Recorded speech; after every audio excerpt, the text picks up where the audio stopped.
ভাই capacitor change করে দিছি, এখনো ঠিক ফ্যান আগের মতোই ঘুরবে। কয় টাকা দিব?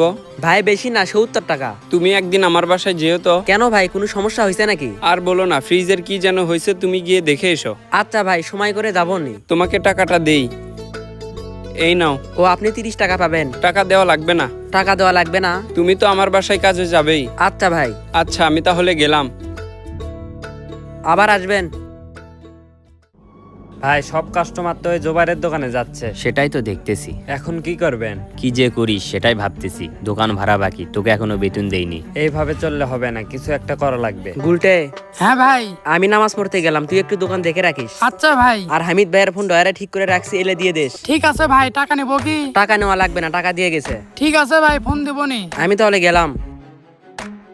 এভাবে চললে আর হবে না, দেখা যাবে আর কয়দিন পর আমাদেরকে ভিক্ষা করে খাওয়া লাগবে। তাহলে এখন কি করবেন? সেটাই তো ভাবতেছি। আমাদের দোকানে একটা কাস্টমার আসে না, সব কাস্টমার ওই জোবাইরের দোকানে যায়। এমন যে কেন হচ্ছে? আপনার জন্যই তো হচ্ছে। আমার জন্য হচ্ছে? কয়েকদিন আগে আমাদের দোকানে একটা কাস্টমার আসছিল, এসে বলতেছে ফোন দেয় নাকি কথা বলা যায় না। আপনি ফোন চেক করলেন, ফোনের কোনো সমস্যাই ছিল না, সিম কার্ড উল্টো করে লাগানো ছিল। আপনি ভুলভাল বুঝিয়ে তার থেকে 500 টাকা নিছেন। আমার মা বলে যে মানুষকে ঠকায় সে কখনো উন্নতি করতে পারে না।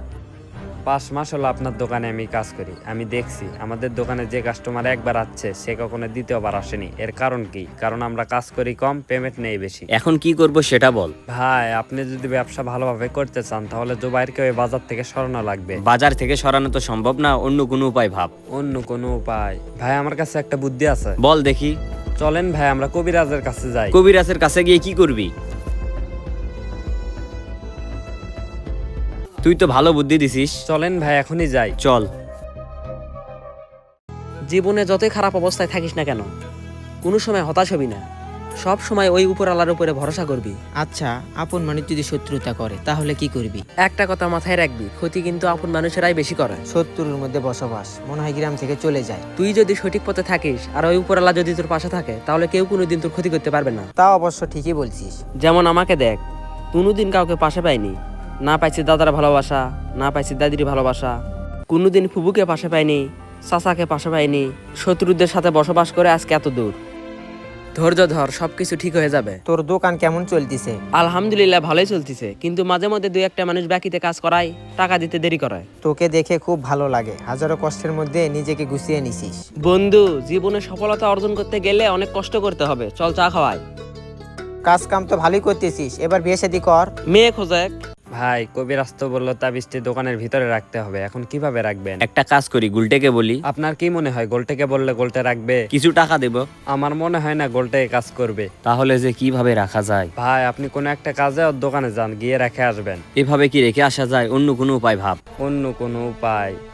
ভাই আমি একটা বুদ্ধি পাইছি। বল দেখি। ছোট একটা ফুলদানি নেবেন, ওর ভিতরে তাবিজটি রাখবেন, রেখে ওর দোকানে গিয়ে দিয়ে আসবেন। ও যদি জিজ্ঞাসা করে ফুলদানি কেন দিচ্ছি, ভাই আপনি বলবেন এই ফুলদানিটি আমার মা তৈরি করছে, প্রত্যেকটা দোকানদারকে একটা করে দিচ্ছি। তুই তো ভালো বুদ্ধি দিছিস। ভাই চলেন।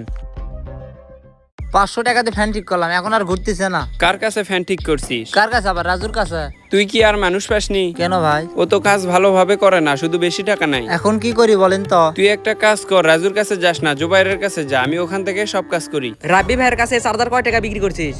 কি হলো, কথা বলিস না কেন? ভাই 150 টাকা। 150 টাকা কেন বিক্রি করছিস?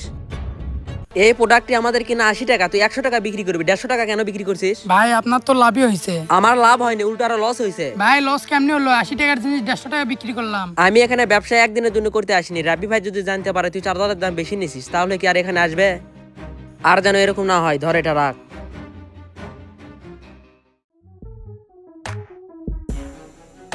কিরে, ব্যবসা বাণিজ্য কেমন হচ্ছে? আলহামদুলিল্লাহ। এটা তোর জন্য। ফুলদানি কি করব?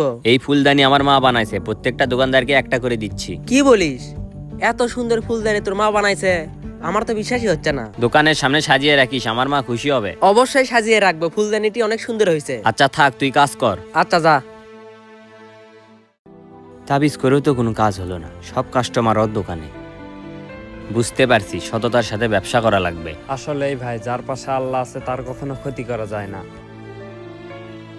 মনে রাখবেন কারো ক্ষতি করে কেউ কোনোদিন উপরে উঠতে পারেনি, ভবিষ্যতে পারবেও না। মনে রাখবেন ব্যবসা জিনিসটা হচ্ছে হালাল, অতিরিক্ত টাকা নিয়ে ব্যবসাকে হারাম করবেন না। এই দুনিয়াতে কোনো কিছুই চিরস্থায়ী নয়, সব কিছুরই একদিন হিসাব হবে, তাই মানুষকে ঠকাবেন না। ভিডিওটি ভালো লাগলে কমেন্ট বক্সে সুন্দর একটি মন্তব্য করে যাবেন। দেখা হবে পরবর্তী ভিডিওতে, সবাই ভালো থাকবেন।